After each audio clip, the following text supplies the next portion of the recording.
దర్శనం. ఇక మూడవ అవస్థ ప్రాజ్ఞత ఉన్నటువంటి అవస్థ, అది సుషుప్తి అవస్థ. ఈ మూడింట్లలో మనం పడుకొని ఉన్నాం, దేహాత్మభావం లేదు. అంటే స్థూల శరీరం ఏమైందో మనకు తెలియదు, అది పడుకుందో పడుకోలేదో, దానికి నిద్ర వచ్చిందో, అది ఏం చేస్తుందో, కాలెక్కడో చెయ్యెక్కడో దానికి తెలియదు. దాని నుంచి దాటాడు. సూక్ష్మ శరీరంలోకి వచ్చి ఇప్పుడు చెప్పిన ఈ స్వప్నానుభవం పొందేలోగా మంచి నిద్రలో ఉన్నామంటే ఇంద్రియాలు ఏమీ పనిచేయటం లేదు, హాయిగా రెస్ట్ తీసుకుంటున్నాయి. కానీ జాగ్రత్త అవస్థలో నేను కన్నుగా చూస్తున్నా, నేను చెవిగా వింటున్నా, నేను మాటగా అంటున్నా, కానీ ఇవేం లేవు అక్కడ.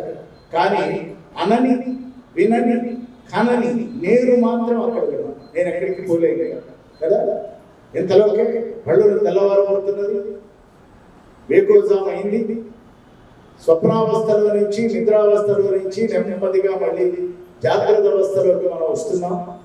ఆ జాగ్రత్త అవస్థలోకి వచ్చేటప్పుడు ఎట్లా నిద్ర లేవాలో కూడా మనం మాట్లాడుకున్నాం, భగవాన్ పరంగా మాట్లాడుకున్నాం. వారు ఏం చెప్పారు, కుడివైపున ఒత్తిగిలి నిద్ర లేచి లేవాలని, నేల మీద రెండు కాళ్ళు చక్కగా జాగ్రత్తగా నెమ్మదిగా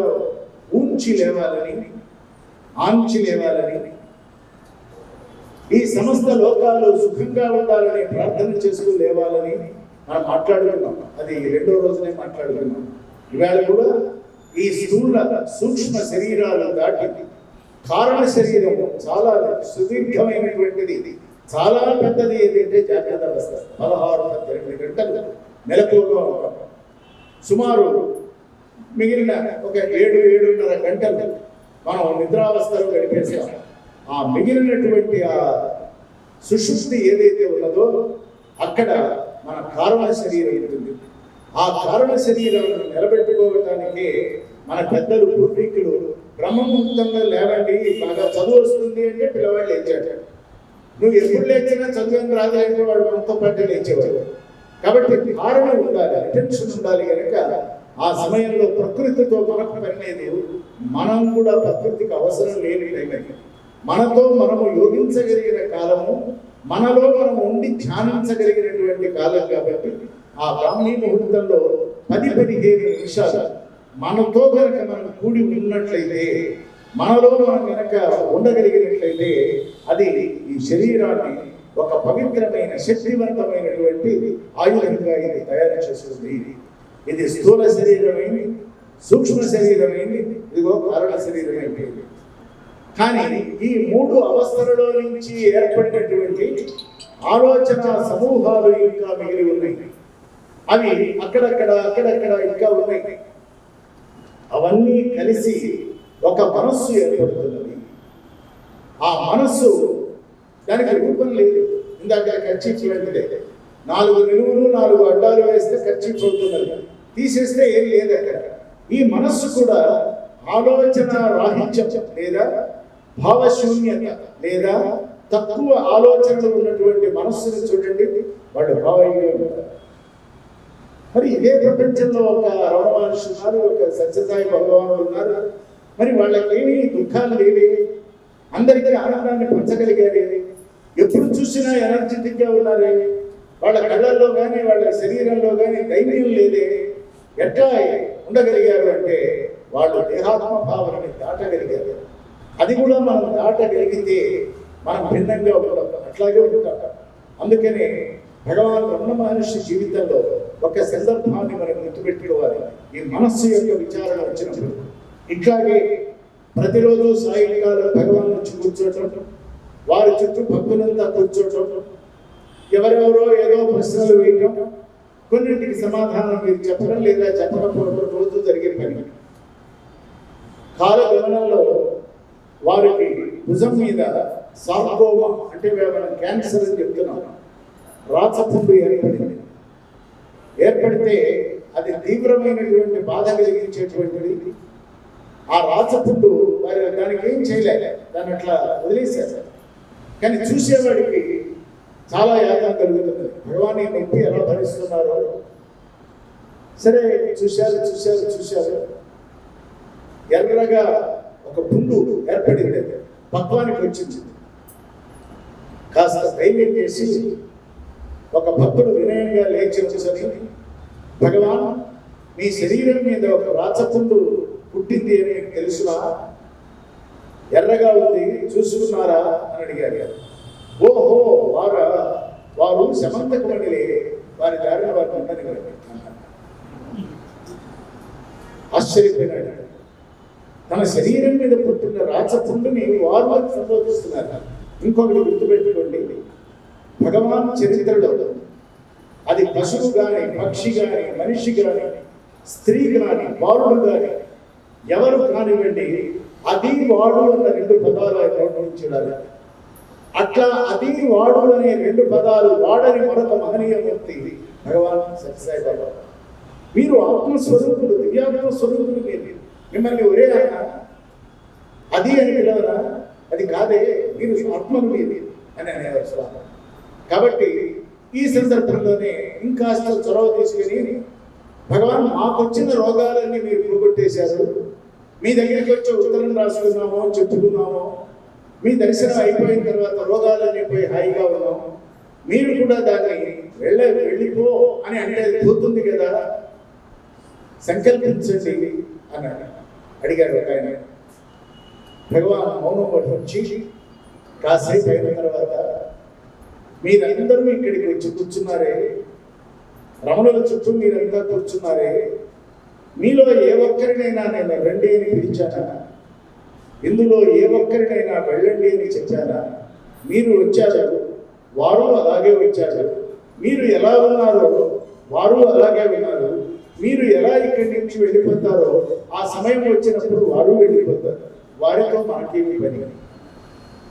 కానీ భక్తుడు ఒప్పుకోలేదు. భగవాన్ మీ బాధ నేను చూడలేకపోతున్నాను, ఇది మామూలు యాత్ర కాదు, మీరు ఎట్లాగైనా ఒక్కసారి సంకల్పించండి అని అంటే, భగవాన్ ఒక పసి పిల్లవాడి వెళ్ళే దాన్ని దేవరాజు మొదలు గారు వర్ణిస్తాడు. ఆ దృశ్యాన్ని ఒక పేదతనంతో అంటారు. నిజమే, మానవుడు సంకల్పిస్తే కానిదంటూ ఏం లేదు, కానీ సంకల్పించడానికి మీ అందరికీ మనస్సులు ఉన్నాయి, ఇక్కడ లేదే. దాన్ని అరుణాచలుడు ఎప్పుడో హరించి వేశాడే, మరి దేనితో సంకల్పించదు అన్నారు. ఇదేంటి జ్ఞాని యొక్క లక్షణం, ఇట్లా ఉండగలగాలి. దీని నుంచి స్ఫూర్తిని మనం పొందాలి. ఇది ఒక అద్భుతమైనటువంటి సందర్భం. కాబట్టి ఆ మనస్సు అనేటువంటిది మనకి ఫ్రెండ్, అదే ఫో కూడా, ఎనిమీ కూడా. అదే మంచి స్నేహితుడు మనస్సే, చెడ్డ స్నేహితుడు కూడా మనస్సే. చూడండి, మంచిని భరించలేని వాడు చెడు వైపు వెళ్ళిపోతాడు, చెడుని ఎక్కువ తట్టుకోలేని వాడు మంచి వైపు వస్తాడు. వాడంతటి వాడు వెళ్తున్నాడా వస్తున్నాడా, మనసు తీసుకొని వెళ్తాడు. ఇవాళ ఈ ఆత్మవిచార మార్గం ఏమిటో ఖచ్చితంగా పట్టుకోవాలి అని చెప్పింది ఎవరు? మనందరికీ మన మనస్సే చెప్పింది. మరి చెప్తున్నది ఎవరు? మనస్సే చెప్తున్నది. మనసు ఎట్లా చెప్తున్నది? అది అనుభవించింది కనుక చెప్తున్నది. అనుభవించింది మనసు చెప్పగలదా? అనుభూతి పొందిందిగా దాన్ని చెప్తున్నది. ఎట్లా చెప్తున్నది? బాధ్యతగా చెప్తున్నది. చూసారా? కాబట్టి స్థూల సూక్ష్మ కారణ శరీరాలు దాటి మనోమయుడైనటువంటి మానవుడు తన మనస్సుని అంతర్ముఖం చేయాలి, అక్కడ ప్రారంభం చేయాలి. మనస్సుని అది తినాలి, ఇది తినాలి, ఇది పొందాలి, ఇది వదులుకోవాలి, ఇది పోగొట్టుకోవాలి, ఇది నిలబెట్టుకోవాలి, ఇది రాబట్టుకోవాలి, ఎన్ని ఉన్నాయో ఆ మనస్సుకి. చాలు అనే మనస్సు లేదు, చాలు వచ్చే మనస్సు లేదు. చూసారా? దాని కలసక్తి లేదు అడగటంలో. అడుగుతున్నది, పొందుతున్నది. కృష్ణానది అంతా ఎండిపోయినా మానవుడు కృష్ణ తీరదన్నారు బాబా. జీవుడి యొక్క కృష్ణ అట్లా ఉంటుంది, జీవలక్షణం. ఆ కృష్ణని కృష్ణమయం చేసుకోండి, విషయవాంఛని విష్ణువాంఛగా మార్చుకోండి. దీనికి కానీ ఖర్చు లేదు అన్నారు.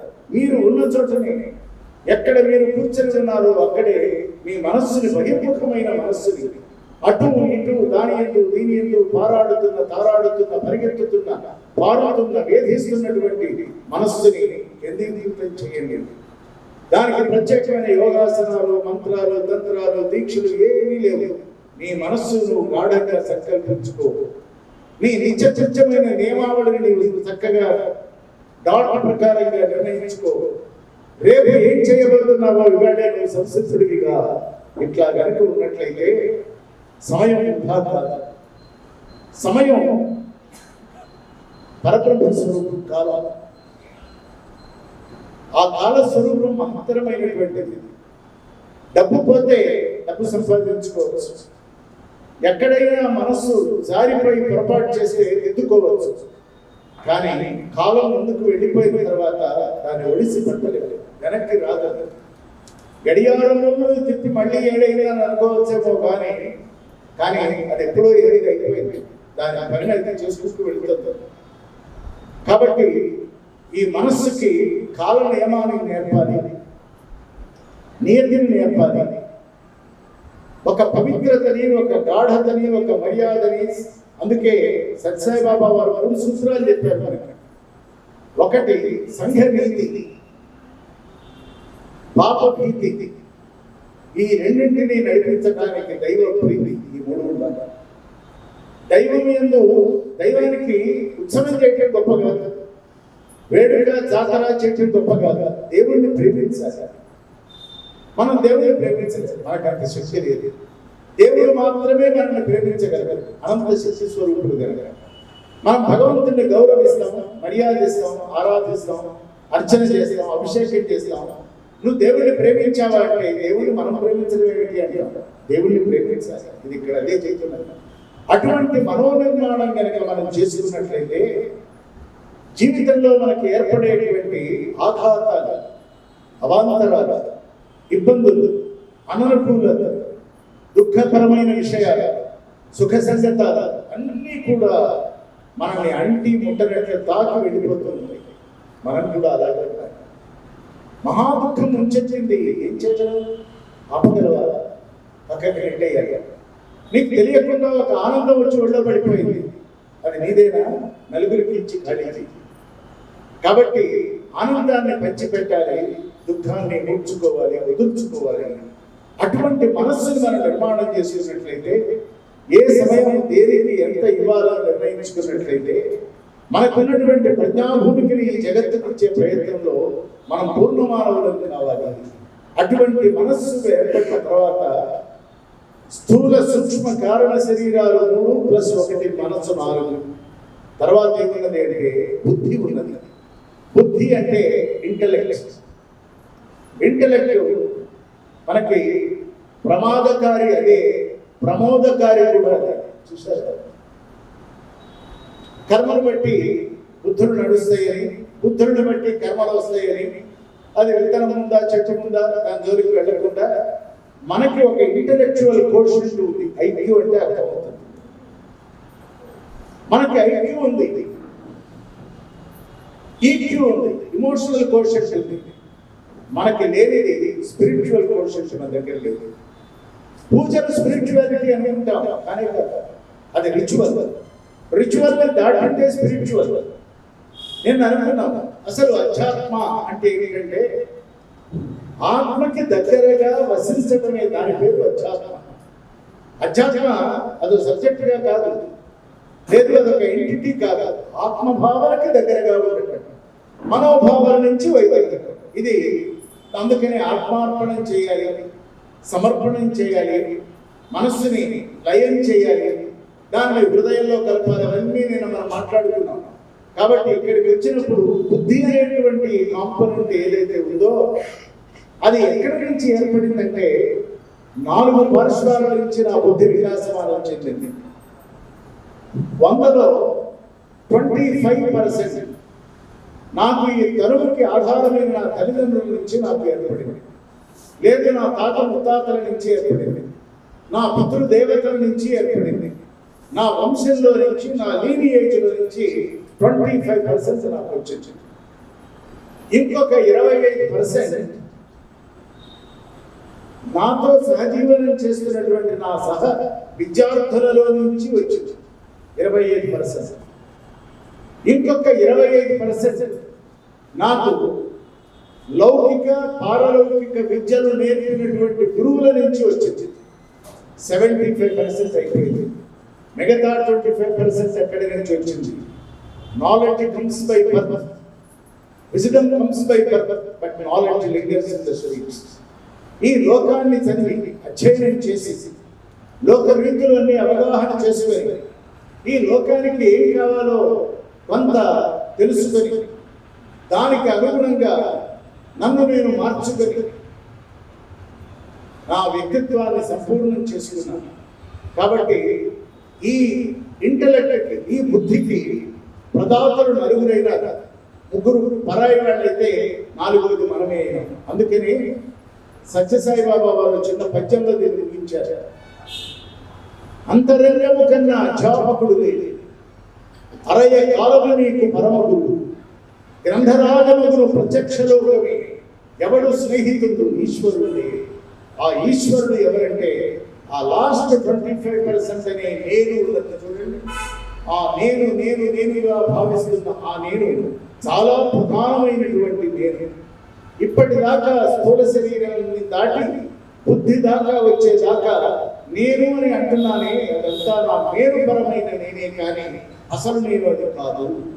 కాబట్టి బుద్ధిని అనేక కోణాలలో నుంచి నేను ఆవిష్కరించుకొని దానికి ఇంటలెక్చువల్ కోషెంట్గా పేరు పెట్టుకొని నేను చాలా ప్రతిభావంతుడని, చాలా జెమ్ ఆఫ్ ది పర్సన్స్ అని, యునిక్ పర్సనాలిటీ అని నన్ను నేను డిఫైన్ చేసుకుంటూ ఉన్నాను. నష్టం లేదు. కానీ దాని తర్వాత మరొకటి ఉన్నది, చిత్తము అనేది. బుద్ధి తర్వాత చిత్తము ఏర్పడింది. చిత్తము అనగానే మనకి యోగం గుర్తొస్తుంది. చిత్తవృత్తులు ఉన్నాయి. పతంజలి చెప్పాడు యోగ అంటే ఏమిటి అంటే చిత్తవృత్తి నిరోధక. నీకు ఏర్పడిన చిత్తవృత్తులన్నింటినీ కూడా నశింపజేసుకో.